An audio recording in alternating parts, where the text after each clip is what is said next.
Welcome to Southern California CEO. I'm Jeff Allen. They say small business is the engine that drives the economy. Now, that being said, it's largely understood that most small businesses start with an idea or ideas from a single motivated individual who often toils at all hours to turn their dream into a reality. Of course, we're talking about entrepreneurs. On this segment of SoCal CEO, we'll be talking with Dr. Mike Stull, director of the Inland Empire Center for Entrepreneurship, about honoring folks who've taken the leap to start their own businesses through the annual Spirit of the Entrepreneur Awards. And I'll be back to talk with Dr. Stull in a moment. This segment of SoCal CEO is brought to you by Alltech Media. The following presentation was made possible by the Alltech Media Group, a Southern California multimedia company providing exponential branding and marketing services to all their clients. The Alltech Media Group understands the value of the 3W strategy, providing their clients proven, trackable results. Let us make it easy for you to grow your business. Visit alltechmedia.com. Welcome back to Southern California CEO. I'm Jeff Allen, and I'm joined by Dr. Mike Stull, Professor of Entrepreneurship and Director of the Inland Empire Center for Entrepreneurship at Cal State San Bernardino. Dr. Stull has more than 25 years of entrepreneurial and business experience that includes work in both the for-profit and nonprofit sectors. The center he directs, also known as IECE for short, has received local and national recognition and currently serves 250 students. Dr. Stull, welcome to SoCal CEO. Pleasure to be here, Jeff. Well, thank you so much. I'm so glad to have you. Dr. Stull, we want to know a great deal about this amazing and unique event that you've hosted now. This is the 11th year, the Spirit of the Entrepreneur Awards. But it'd be nice, first of all, to have a little bit of background. What is IECE's objective and function? I mean, the event is your brainchild, and it's presented by the Inland Empire Center of Entrepreneurship, which itself is very unique. Tell us a little bit about the center and how it got it started. So the Inland Empire Center for Entrepreneurship was started at Cal State San Bernardino back in 1999. And then the real intent of the center being founded was to support and promote entrepreneurial activity, both on campus and in the local community. And so what the center really does is it administers, oversees, and delivers academic programs in entrepreneurship. So students coming to Cal State San Bernardino can study entrepreneurship both at the undergraduate and the graduate level. And there's a variety of programs and activities around that really try and help promote entrepreneurship among the students. But we also realize that there's a whole group of people in the community that want to start a business, or they already have a business and they need assistance, and they really don't want to come to the campus and to get a degree. So for those folks, we have programs based in the community where we help them. We provide business consulting, we provide training programs, workshops and seminars, and mentoring programs to help them either start a business or take their business to the next level. So let's say I'm interested in coming out with a new line of smart widgets, but I'm not a business guy. I don't know how to get started. I know nothing about it. I've worked for others my entire life. So I come to the center and I say, Dr. Stull, I could use your help. What would be some of the first resources or some of the first programs possibly that you would go ahead and point me toward as far as getting started my educational process? Yeah, for somebody in that situation coming to the center, one of the first things I would do would probably expose them to our Small Business Development Center program. It's called SBDC for short. And what the SBDC does is it works with both startup and existing companies, and it takes them through the process. You know, if you're a startup, what does it take to actually launch a business? What's the potential for this product or service? And they can do that through both counseling. There's a variety of workshops that are available. Let's say it was a woman entrepreneur, that came to us. We said, well, we can look at the SBDC, but we can also look at our Women's Business Center program, which focuses primarily on women-owned companies and kind of meeting their unique needs with the same kind of things: counseling, training, workshops, seminars. And then the other thing too is oftentimes I'll get somebody come to me and I'll say, kind of what you're facing, we really don't have the resources in-house, but I know the folks that do. So we may refer a tech company to like the TriTech SBDC, or it may be a project that would be perfect for our students to work on as a part of a course. So what we know then is it's essentially full service, and it's not just opened to students at Cal State San Bernardino. You don't have to be enrolled in an academic program per se, so it's open to the community at large. It would seem to me that a center like this is probably unique in the industry and probably here in Southern California as well. What kind of feedback have you gotten from others outside of the area about what you're doing at the center, about what's going on there? Well, the center is part of a larger trend. You know, entrepreneurship programs at universities have become very, very popular over the last 10 to 15 years. The thing that really I think makes us different is that community component. You know, we don't just have academic programs. We involve our students in the community, we do projects for the community, and then we have the programs, the Small Business Development Center, the Women's Business Center, we have a family business program that provides services in the community.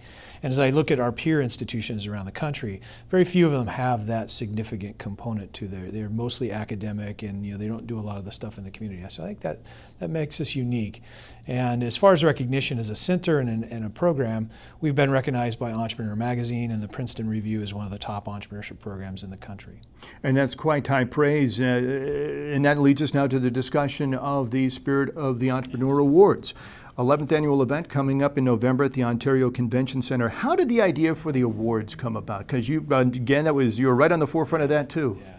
Well, Jeff, when I first got to Cal State San Bernardino in 2002 to take over leadership of the Center for Entrepreneurship, I started talking to some of the students, I started talking to some of the folks in the community, and I was asking them questions about entrepreneurs and entrepreneurship.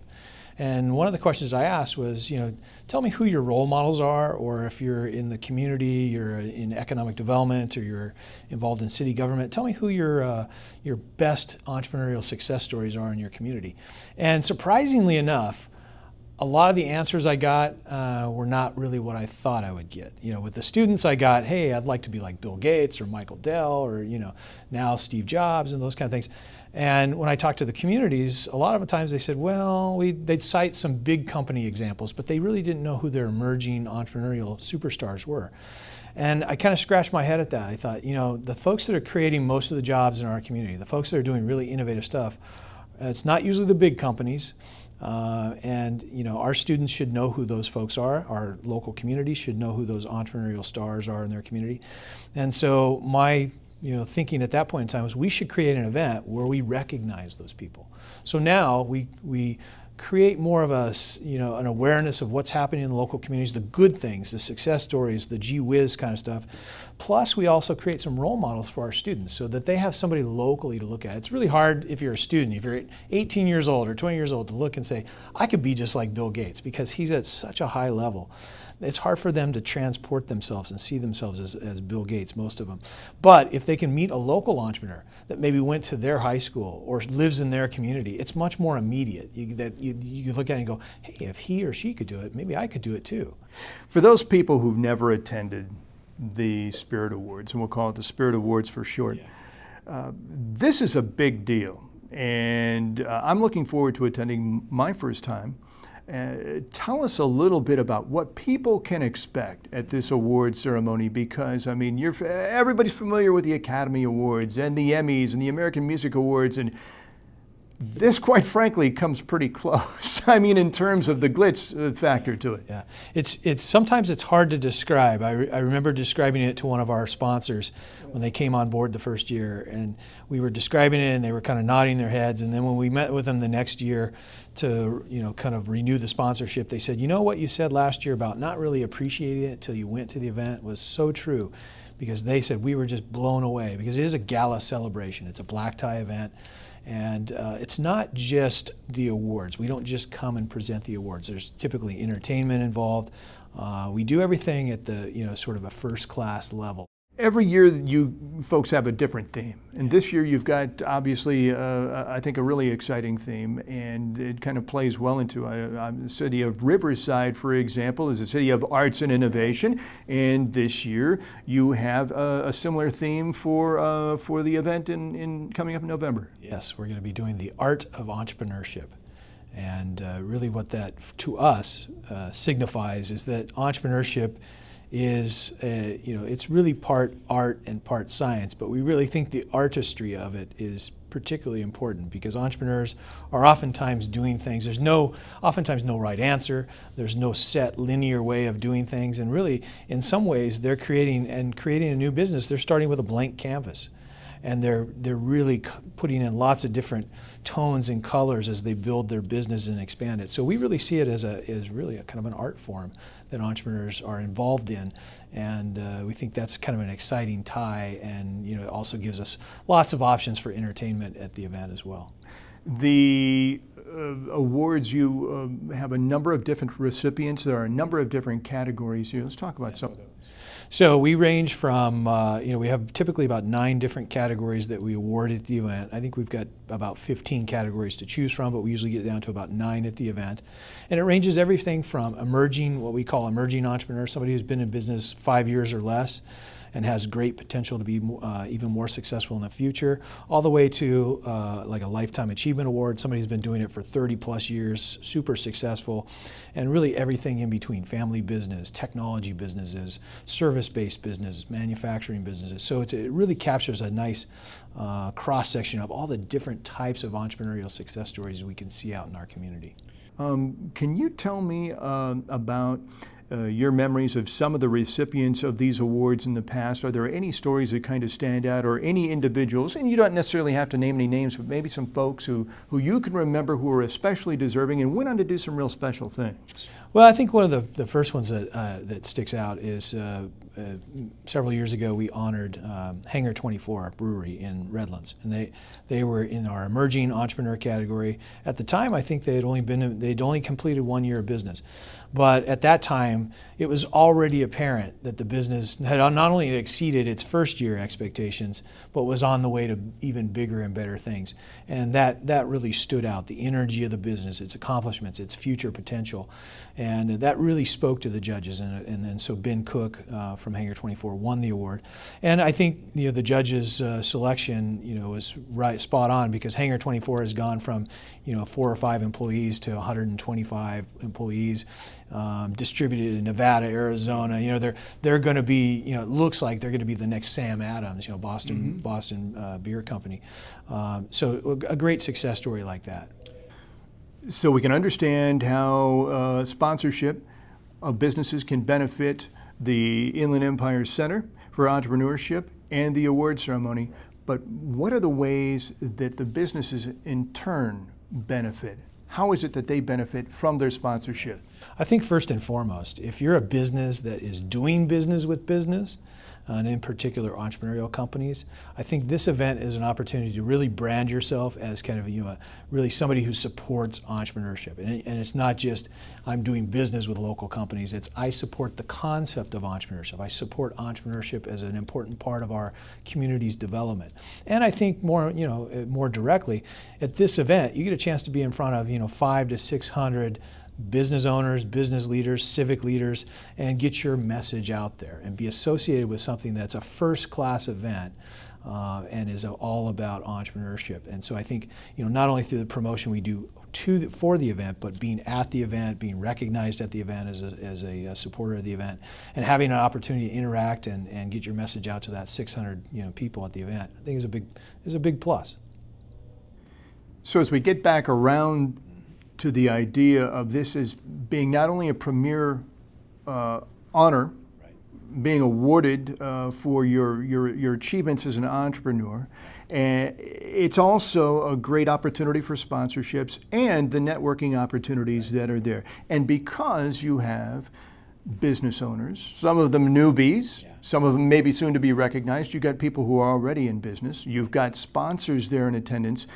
We're talking about some key individuals, some folks who are making the decisions for their companies. You're talking about senior level executives and in some cases owners and CEOs. Absolutely. If I was wanting to come and network with the upper tier, the best of the best, the decision makers, the business owners, the CEOs, the community leaders, the people that make things happen, this is the event I'd come to.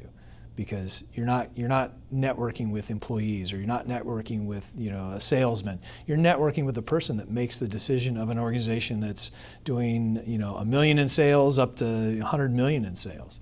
And so I think they would say it's a sort of from a networking perspective, it's a target-rich environment. You're getting to the top people at this kind of an event.